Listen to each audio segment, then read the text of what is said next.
improvvisare con 3 note è davvero possibile? Beh, l'improvvisazione è una cosa molto seria e complessa, ma si può sempre partire dal semplice. Seguimi fino alla fine di questo video e imparerai a fare quello che ho fatto io nell'introduzione e la base te la regalo io.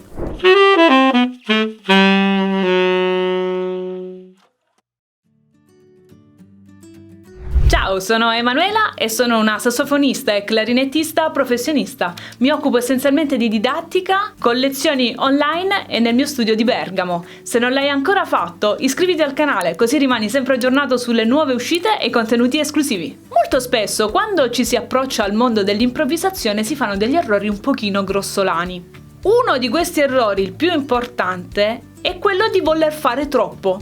Quando ho iniziato a studiare jazz, un anziano jazzista americano mi disse: voi giovani avete tutti un problema, volete fare troppe cose che poi non riuscite a gestire. Col passare degli anni, devo dire, essendo diventata io insegnante di improvvisazione a mia volta, devo dire che questo signore qui aveva proprio ragione. Si chiamava Willy e lo ricordo veramente con tanto affetto. La domanda principale da farsi è: ma se io non riesco a gestire neanche 3 note, come faccio a gestirne 40? Il passo dell'intelligente è quello di gestire 3 note alla volta e poi mettere insieme i pezzetti per creare frasi più lunghe. L'esempio che farò oggi sarà suonato con il sax alto e la base che trovi in descrizione a questo video sarà per sax alto nella tonalità di Do. Se lo vuoi suonare col tenore non c'è nessun problema, puoi utilizzare la stessa base, ma devi ragionare sulla scala di Fa maggiore, quella che c'ha un bemolle in chiave. Quindi base uguale, note diverse. Per chi suona strumenti in Do, ricordo che questa base è nella tonalità in tono concerto di Mi bemolle maggiore. So che molti strumentisti in Do mi seguono, quindi anche voi potete utilizzare questa base liberamente.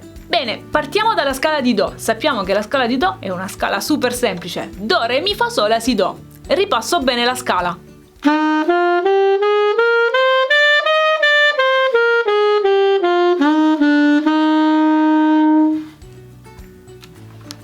Per Si bemolle la scala di Fa e per strumenti in Do scala di Mi bemolle.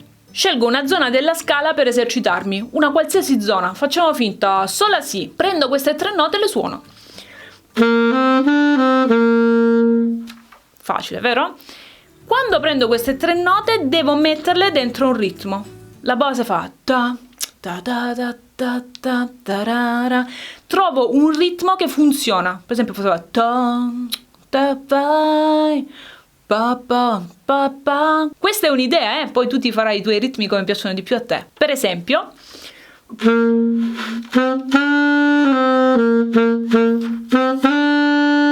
questa è una versione interessante con un passaggio cromatico al suo interno. È molto importante trovare molti ritmi, quindi fai partire la base, ascolti la batteria ta ta pa ta ta ta ta e trovi il ritmo che funziona meglio.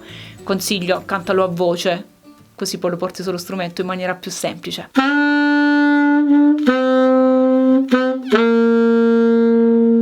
Ho fatto Si, La, Sol. Non si deve partire per forza dal Sol. Se la zona è Sol, La, Si, puoi partire dal Sol, dal La o dal Si. Quindi pensa in maniera circolare e non troppo lineare. Esploro bene la zona Sol, La, Si e poi cambio zona. Per esempio prendo Mi, Fa, Sol.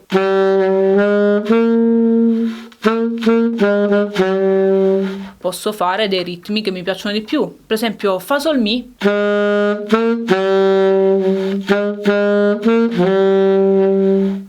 Se sono un po' pratico dello strumento posso inserire all'interno degli ornamenti cromatici alle note, che suona sempre molto bene. Senza fretta e senza stress.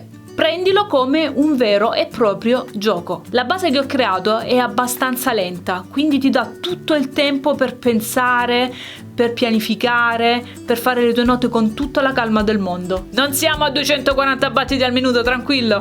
Inventati delle formule ritmiche che funzionano e praticale. Fanne esperienza. Ti posso garantire che così facendo suonare diventerà un gioco bellissimo e divertente e i risultati saranno certi. Consiglio: registrati ogni 2-3 giorni e tieni sott'occhio i tuoi progressi e se incontri dei problemi confrontati con un professionista che di sicuro potrà consigliarti al meglio per ottimizzare tempo ed energie. Ascolta musica di buona qualità e prendi ispirazione dalle cellule ritmiche dei grandi musicisti, non solo sassofonisti, di tutti gli strumenti. Prendi ispirazione e poi personalizza. Copiare non per copiare, ma per imparare. Ricordati di esercitarti almeno 30 minuti per ogni zona, altrimenti la parte creativa a livello ritmico non riuscirà ad esprimersi al meglio. Abbi pazienza e resta allenato, mi raccomando.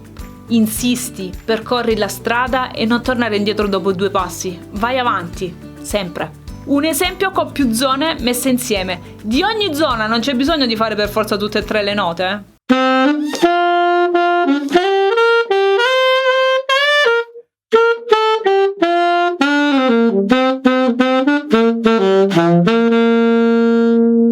Nella versione lenta, più emotional,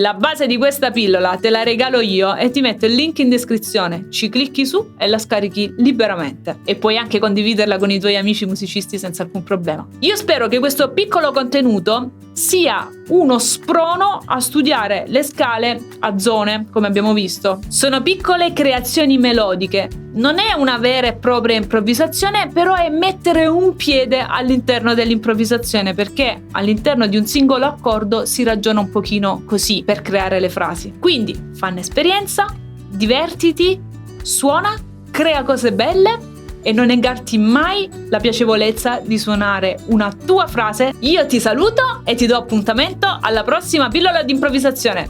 Ciao ciao!